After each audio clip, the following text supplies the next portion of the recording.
After 6 years of betrayal, I've cut off my sister for secretly staying close to my cheating ex-husband and his new wife, the same woman who broke up our marriage, and now I'm being called petty for finally choosing myself.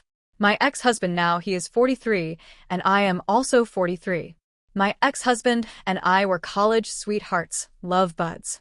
I remember the early days, sharing ramen bowls after late-night study sessions, dreaming together about our future, laughing in the library until we got shushed for the 10th time. We'd built something that felt real and enduring, like it could survive anything. For the longest time, I thought we had. I thought we'd made it. For me, life felt perfect. We got married in our late 20s, bought a small, charming house with peeling paint and a yard that always needed mowing. We turned it into a home, ours. A few years later, we had our son.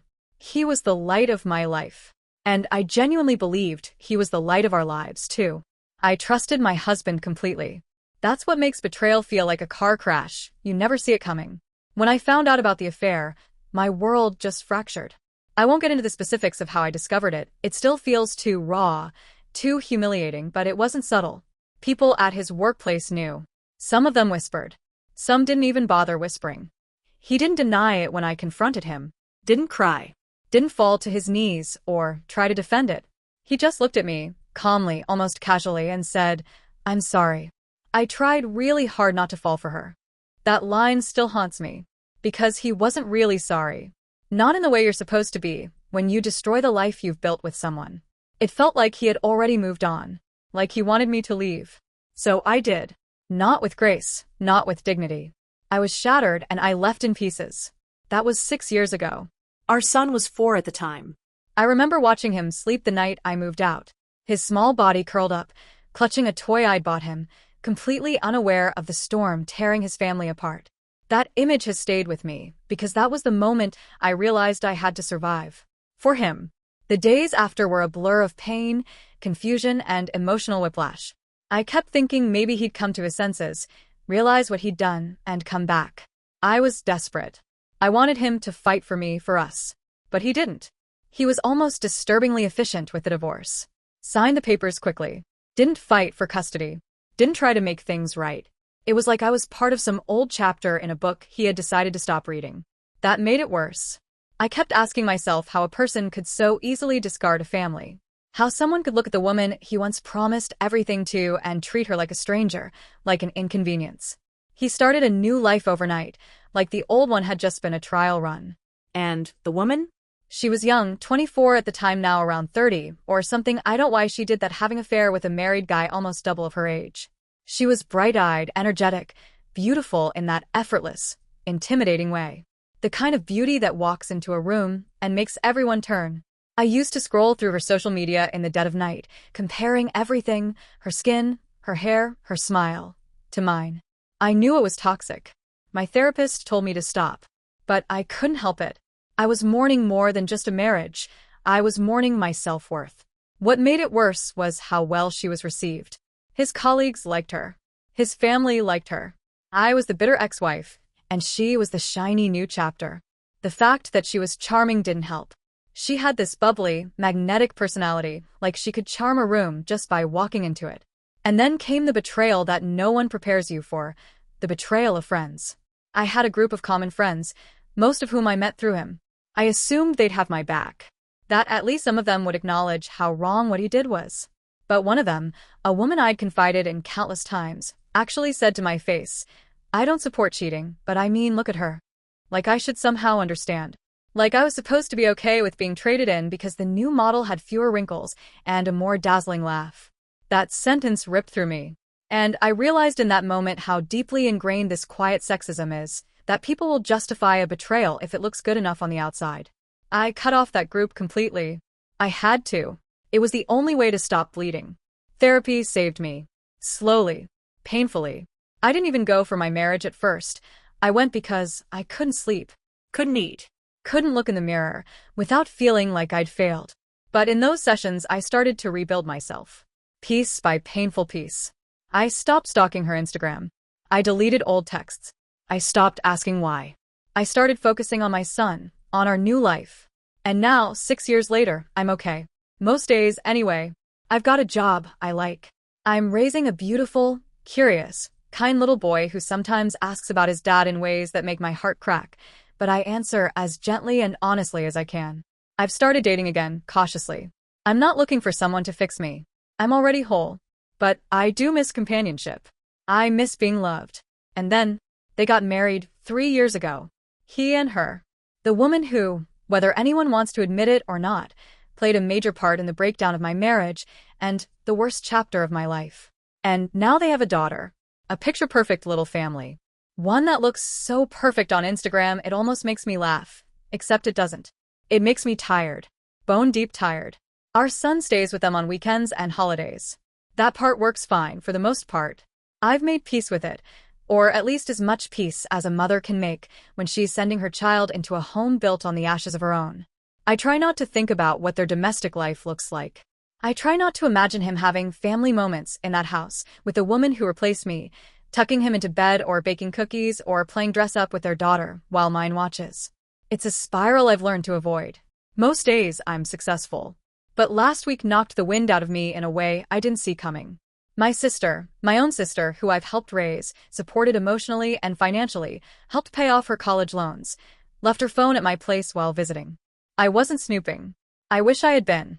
Maybe then I'd feel guilty instead of betrayed. Her screen lit up a few times with messages from someone named Anita. That's the wife. My ex's wife. At first I thought it must have been a work friend, or someone else with the same name. But I opened the thread, and there it was. Selfies. Inside jokes. Long threads of back-and-forth texts that spanned years. Pictures of Anita's baby bump, her bridal shower, her new baby. All sent to my sister. And not a single word about it to me in the last 6 years. When I confronted her, she looked annoyed. Not guilty, annoyed. Like I'd overstepped some boundary. She just shrugged and said, "It's not a big deal." We stayed in touch. Anita's a good person. She's been there for me more than anyone else. She actually had the gall to say that to my face. I told her I wasn't going to police her friendships. She's a grown woman. She can talk to whoever she wants. But I also told her that I was done. That I would be cutting her off completely, financially, emotionally, everything. I've been the one helping her stay afloat for years. I helped her out when she was in debt. Took her in when she needed a place to stay. Defended her when our parents gave her grief about figuring her life out. I showed up for her. And she couldn't show up for me in the bare minimum way, by not befriending the woman who was sleeping with my husband while I was at home raising our toddler and thinking we were still a team. She called me unreasonable. Petty. Said I was still hung up on something that happened a long time ago. You need to move on, she said. You're the one holding on to the past. She also had the audacity to say she's financially screwed now. That she's not sure how she'll afford her loan payments. I just stared at her, stunned. As if I owed her anything anymore. As if betrayal comes with installments, and I was just supposed to keep paying. I told her to go fuck herself. And now, somehow, my parents are taking her side. My parents, who saw me cry for months, who watched me break down on their couch while trying to hold it together for my son, who knew how deeply that affair cut, are now saying things like, "She's your sister, and she didn't do anything to you."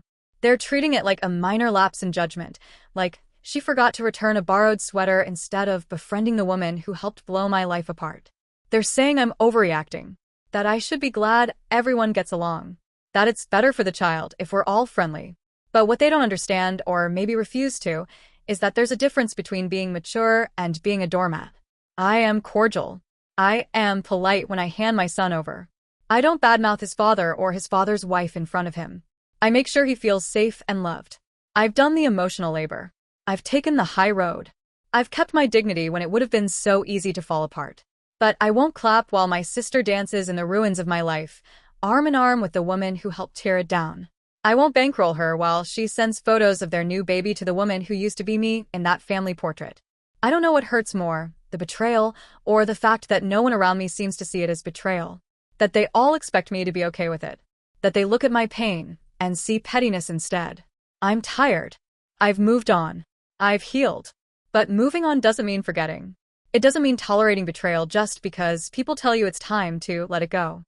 4 days later, I spoke to my sister again. She reached out, said she wanted to talk. I didn't know what to expect. More defensiveness, more of her telling me how I need to move on. But when she showed up, she looked different. Smaller, somehow. Tired. Not physically, but emotionally. like someone who'd been carrying something too heavy for too long. She apologized. Not in a rushed or dismissive way, but in a way that felt sincere. She said she was sorry for how she reacted the last time we spoke, how flippant and cold she sounded. She admitted she should have told me about her friendship with them years ago. That keeping it from me wasn't fair, and it wasn't honest. But then she said something that caught me off guard.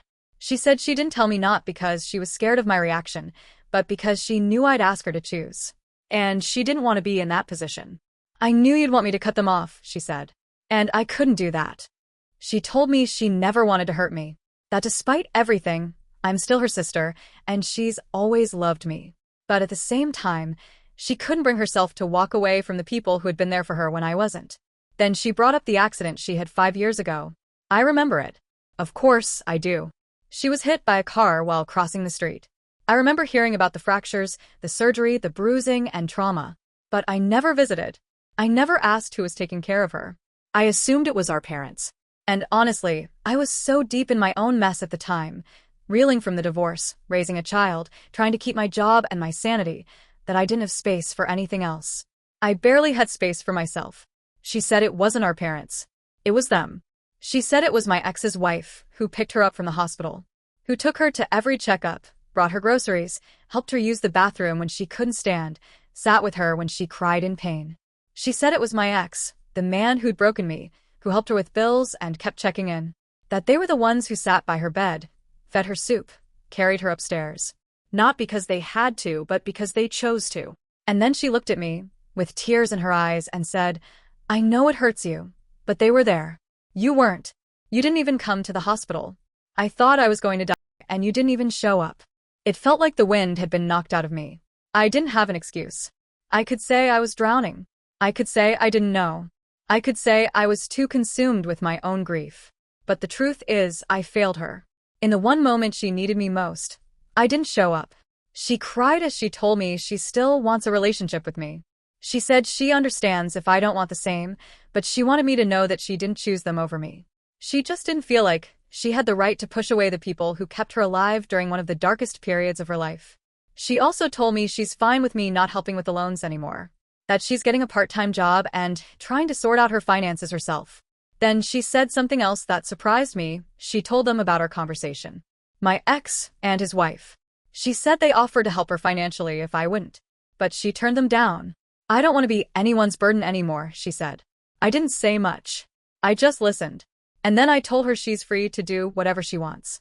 And so am I. And that I didn't want her to call me again. She nodded. She didn't argue. She just looked heartbroken. So, that's where we are. There's no rage left. No dramatic screaming, no more go f*** yourself-s. Just a quiet ache. The kind that settles in your bones. The kind that comes from realizing that some things don't get fixed. That love and loyalty don't always run on the timelines we want. That sometimes people we expect to be ours, our people, our constants, end up choosing different homes, different circles, different versions of family. And that maybe the worst betrayal isn't when someone chooses someone else. It's when you finally understand why they did. And you don't even have it in you to hate them for it. I don't know what happens next. Maybe time will dull this. Maybe it won't. Maybe she and I will speak again one day. Maybe we won't. But for now, I need distance. I need peace. I need to protect the version of myself I've fought tooth and nail to rebuild. Because while I lost a husband and now a sister, I still have myself. I still have my son. And that has to be enough.